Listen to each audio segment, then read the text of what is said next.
Right, as the United States is furiously working to develop a vaccine for the coronavirus, the U.S. government is warning that China and others are working overtime to hack into academic institutions and private laboratories that are working on vaccines and treatments for the virus, which originated in China.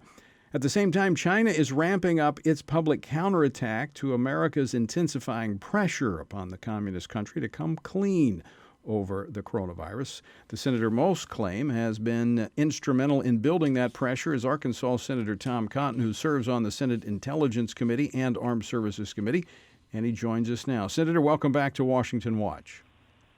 Hey, Tony, it is good to be back on with you again. So, Senator, we're hearing that warnings that there is intense effort underway to hack into American institutions, not only from China, but from Russia, and in the usual characters, targeting the work that's being done on vaccines and treatments for the coronavirus. Yeah, Tony, no one should be surprised. The Chinese Communist Party in particular is using many of the techniques it's used for years to try to steal American ideas, ingenuity, and property at this most critical time of research for drugs and vaccines about the coronavirus. China's been doing this for years, whether it's in agriculture and other biological sciences or in information technology like computer chips or semiconductors, military technology as well from our defense contractors. So that's exactly what they want to do now. There's obviously a desire to protect their own people. There's a desire to be able to use any potential drugs or vaccines as geopolitical leverage for countries that don't have them. And then, of course, there's just the profit motive as well, desire to reap the financial rewards of developing that kind of drug or vaccine. All those are at work at the Chinese Communist Party, once again being up to its old tricks of hacking and theft. Now, do we know, is this also intended to hinder the research being done in the United States? Because I can't imagine that once we develop a vaccine here in the United States that we will not share it with the rest of the world. So is there an ulterior motive here? You say profit, but are they also trying to hinder the United States from developing that vaccine? So there's no doubt that our scientists, our medical researchers are the world leading in the field, better than China's, obviously. China is a communist authoritarian government. Free inquiry and scientific research never flourishes in such a society. They are hacking in part because they need to.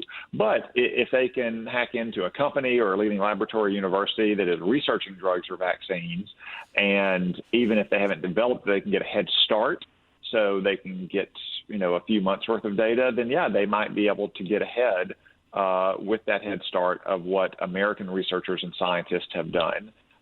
And they would love to have the market cornered on therapeutic drugs or vaccines. And it's like you say, if America has it, obviously we would share it with the rest of the world once our people are protected. I can't say the same thing about China. It kind of reminds me of the old line about America had a nuclear monopoly in 1945 to 1949, yet we did not use it to our advantage to exploit a single country in the world. Imagine if the shoe were on the other foot and it had been the Soviet Union with the nuclear monopoly in 1945, how different the world would have looked. You could say the same thing about China and any kind of therapeutic drug or vaccine related to the coronavirus. Senator Tom Cotton, the Chinese government now pushing back pretty intently on the pressure that's been building by the Secretary of State. But also they're naming you as a key component of building this pressure because you were, quite frankly, the first one out there raising alarms about the virus. But they also point to the fact that you have a plan that would basically reset the relationship with China. Tony, this reminds me of what an old drill sergeant of mine used to say: "Is it's your you must be close to the target if you start taking fire." So anytime the Chinese Communist Party starts attacking me by name, I know I must be on the right path. I've got a big plan to reset our relationship with China. Most fundamentally, we need to reset the balance of power with China. That's why I propose spending $43 billion on our military and our critical homeland security infrastructure to make sure that we have the weapons like mid-range missiles, that we have the ships and we have the submarines, the aircraft designed to offset China's ambitions in the Western Pacific. That is all designed not to have to win a war against China. That is designed to deter China from ever trying to start a military conflict with the United States. But it goes beyond that as well. It's resetting our economic relationship because, unfortunately, we have underwritten to a large degree China's military expansion over the last 30 years and their aggressive dollar diplomacy of trying to buy off allies around the world by sending them our factories and our jobs. It is time to stop that. It's time to bring back the most critical kinds of work into this country. That's why I've got legislation that would incentivize people to build pharmaceutical manufacturing in the United States and certainly force them to get it out of China. But we could replicate that approach across a whole number of fields, Tony. We could do it in the telecom field and the information technology and field. Just like we don't let a foreign country, much less a foreign adversary, be a part of our defense industry, we ought not let them be a part of any other industry that is vital for the security, the prosperity, and the health of the American people. Yeah, I want to get to that in a moment when we're talking about our food supply, but I want to follow on this for just a moment because, to my knowledge, you're the only one who has a comprehensive plan. Many members have introduced measures related to the coronavirus and seeking compensation and the medical equipment and such, but the Wall Street Journal, even today, writing about your plan, saying that you have a plan that's explicitly designed to take advantage of the crisis to roll back Chinese power. And as you pointed out, this deals with every sector. And this is a moment that may not be repeated when we can recalibrate this relationship so that it's beneficial to the United States and our interest. Yeah. The American people see China as a pariah state now, and they're right to see China as a pariah state. So many of the measures we've discussed, or some other measures that I would propose as well, are ripe because of the political support we see from the American people, and not just Republicans and independents, Tony. If you look at polling, a lot of Democrats support taking a tougher line with China as well. And it may not be, the woke left, in Washington and New York and LA and San Francisco, but just ordinary, regular Democrats out in the middle of the country who may not see eye to eye with me on certain economic or social matters. They understand that China is a threat to our way of life, maybe an even graver threat than the Soviet Union ever was. And then it's time that we stood up to China and we asserted ourselves and we checked their ambitions. And we didn't continue to underwrite the growth of Chinese power. So China was not popular before they unleashed this pandemic on the world. You can only imagine what that's like now. But Senator Cotton, to validate this concern, we can look at the actions they've taken since this virus was unleashed on the world. I mean, the moves that they have made since the rest of the world was focused on dealing with the virus would indicate that they do have global ambitions that are incompatible with the freedom that we pursue. Yeah, Tony, unfortunately, there's no doubt about that. Look, they just arrested a lot of pro-democracy activists in Hong Kong, calling into question whether or not they're going to respect Hong Kong's basic law, to which they agreed when Great Britain ceded Hong Kong back to China.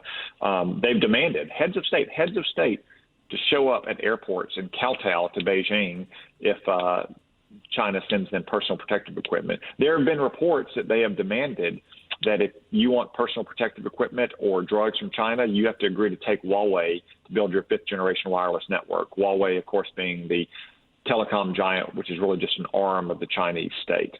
So there's no doubt that they are trying to exploit this pandemic now to accelerate their ultimate ambition, which is to replace the United States as the world's preeminent military and economic power.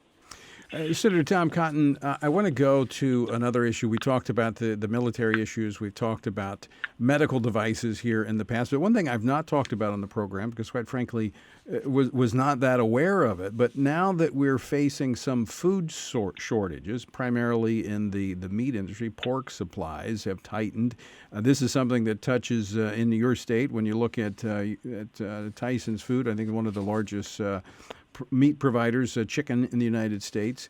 But one of the things that I was shocked by was that Smithfield Foods is owned by China's WH Group. And while the amount of pork being slaughtered each day has plunged by about 40% since mid-March, shipments of American pork to China has more than quadrupled over that same period. We're raising the food here, and it's going to China.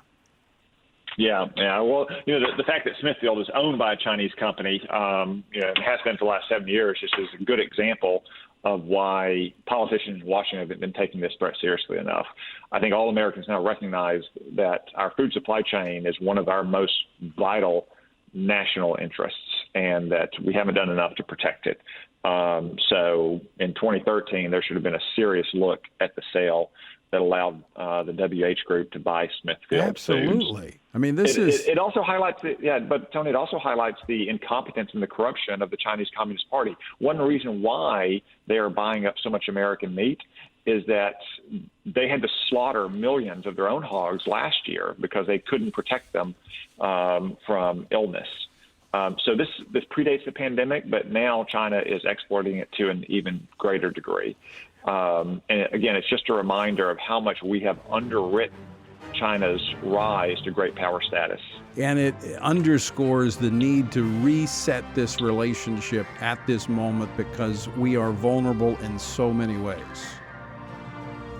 Senator, Absolutely, Tony. Thanks so much for your work on this, and thanks again for joining us as we continue to look at this important relationship between the United States and China.